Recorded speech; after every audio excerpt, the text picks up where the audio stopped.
The process starts with character, right? It starts with story and character, and that drives everything else, because all the detail and explosions and fidelity we add on top of that is nothing if you don't believe in those characters and the story they're telling you. I think one of the first things we did when Kevin was talking to us about it was, okay, well, these are the characters we have. Who are the new people we want to introduce? The biggest of which was Atriox.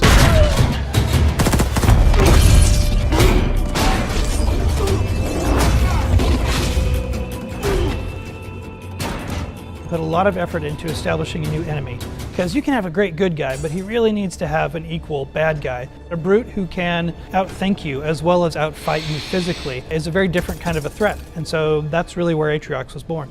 He was often sent on suicide missions, and he always returned, and that made him dangerous to the Covenant. So when we encounter him, he's at the crux of finding a way to amplify and strengthen that army. From a visual standpoint, everything should look like it should hurt you or potentially kill you. We wanted to layer that on top of some of that recognizable Covenant technology. So lots of ramming spikes, lots of layered armor, things that spoke to a brute's sensibilities and aesthetic choices. And then we've also given him little trophies, little very subtle elements that kind of speak to maybe what his past has been like, you know, things that could have just been from somebody that he's dispatched in the past and decided to just keep as a trophy and make it part of his collection.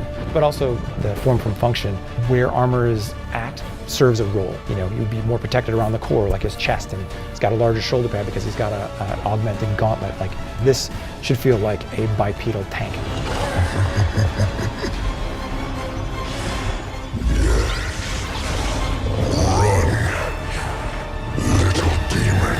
I wanted to have a reason for you to fear him, and the best way to do that is have Isabel tell you who he is and why we need to run. Spartans, thank God. We have to get out of here. When we first meet Isabel, she shows up in a way that we haven't seen AIs behave in Halo before. She's freaked out.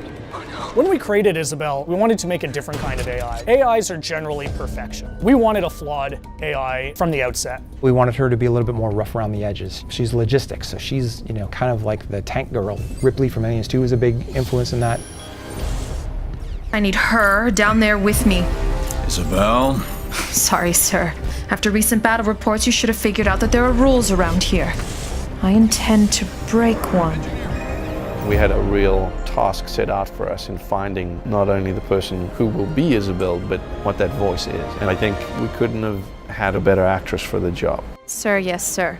With the way that we shoot mocap, it has to be the same person who we're scanning for our character model. So this person not only has to look like the character, but has to act like the character and has to sound like the character. To get the likeness and fidelity that we really wanted, the technology demands that you essentially cast who you want to be that character. It's a creative choice, but it's also to showcase the best technology that's available out there. When it works so well, and you just get everything at once, and you really breathe life into that character. It's almost like directing a movie, right? At the end of the day, I mean, cinematics has always been somewhat like that, but now you've actually got us in the studio directing these actors. The process has just changed so much. I really think those first cinematics of the original Halo Wars just kind of raised the bar for the industry as a whole, and that's what we're doing again. I think it's important not to miss, you know, the point that people love these characters that we're creating, and that requires us spending time and effort making sure that they're well-rounded and real.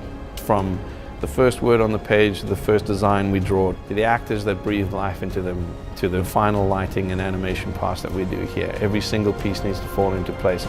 There's a lot of people out there that expect a lot from this franchise. That to me is the most exciting thing, when you are putting a face to a brand new character. You're creating a new digital life, which is pretty awesome.